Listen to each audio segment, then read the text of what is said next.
Nancy was pleased. She'd polished the engines in the morning and helped the refreshment lady with the daytime rush. As afternoon turned to evening, she found herself walking to a place she knew well.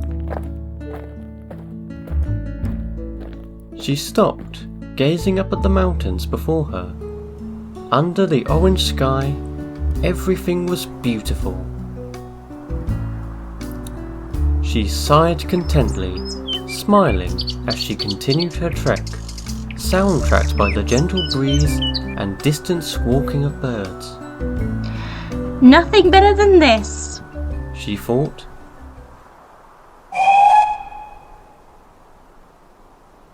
Another noise stopped her dead in her tracks.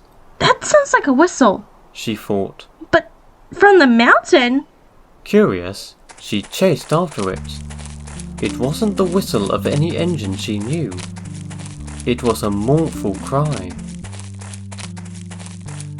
Nancy had long since left the path, pushing past brambles and over hillocks in pursuit of the sound. She had no idea where she was. Miles of mountainous woods stretched out before her. She parted the branches of some bushes and gasped. There stood the remnants of an old shed. It had mostly collapsed, and anything still standing was swallowed in dark moss. As Nancy walked closer, she tripped on something. Rails. This must have been an engine shed. But how can there be a whistle without an engine? She walked around the shed. Towards the back was a slanted tin roof. She rounded the corner and... Goodness! A little engine was tucked behind a small stone wall. His boiler was smudged, his funnel riddled with rust, and his face weary. He stirred, blinking heavily as his focus rested on Nancy. A visitor? He drawled. Must be my lucky day. What on earth are you doing here? Asked Nancy. On vacation, answered the engine. What's it look like? I'm a pile of junk. But you're a steam engine. You should be on a railway, not stuck here. Can't work without wheels, kid. I ain't a steam engine. I'm a pumping engine. Or I was. Not much of anything now. A pumping engine? When you ride rough with no care, you come off the rails. You come off the rails, you can't do your job. You can't do your job, well, they found a new one for you. Like it or not.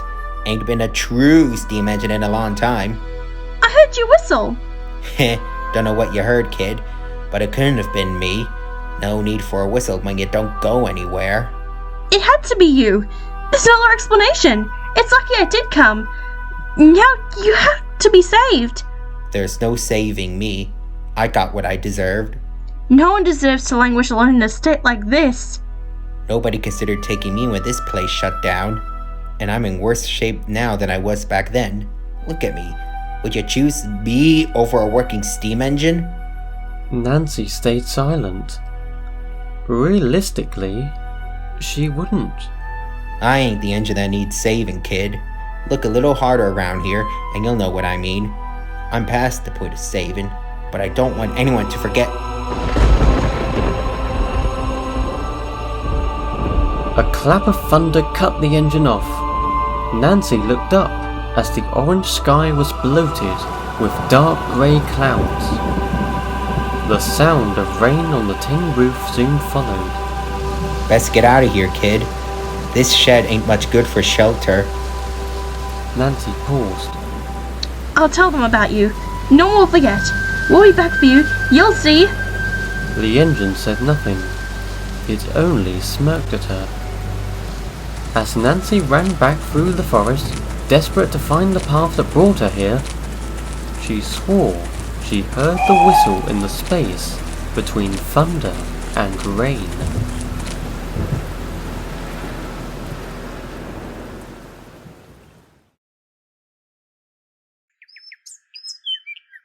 By morning, the storm had passed.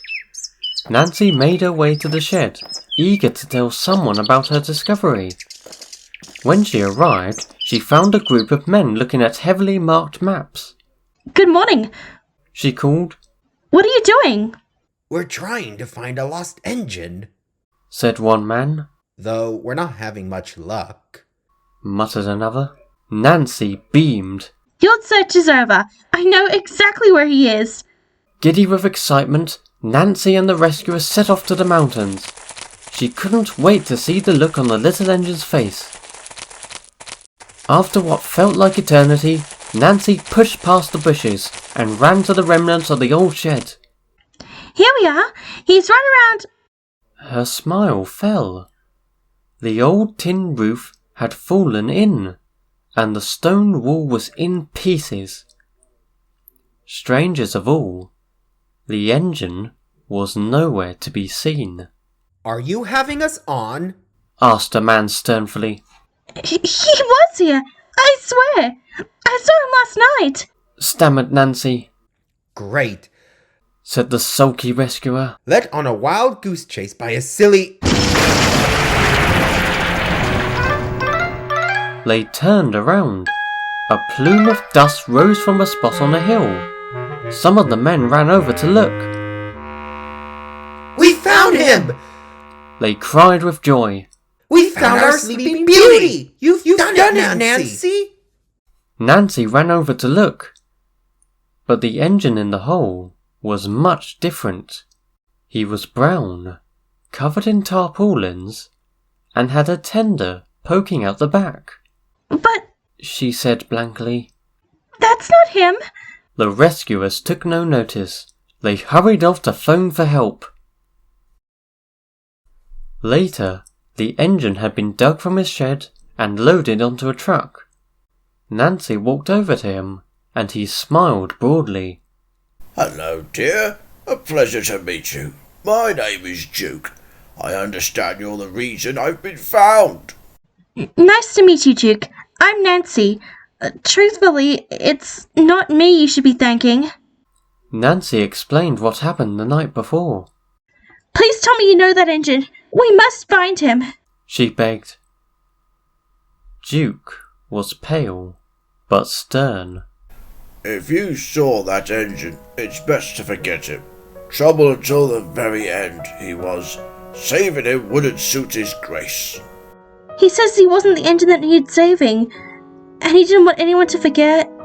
Nancy stared in disbelief. He didn't want anyone to forget you. Duke's expression softened. He stared at the back of the shed, where the engine he once knew last stood. Nancy swore she saw a hint of sorrow in his eyes. But before anything more could be said, the truck roared into life and pulled him off to his new home.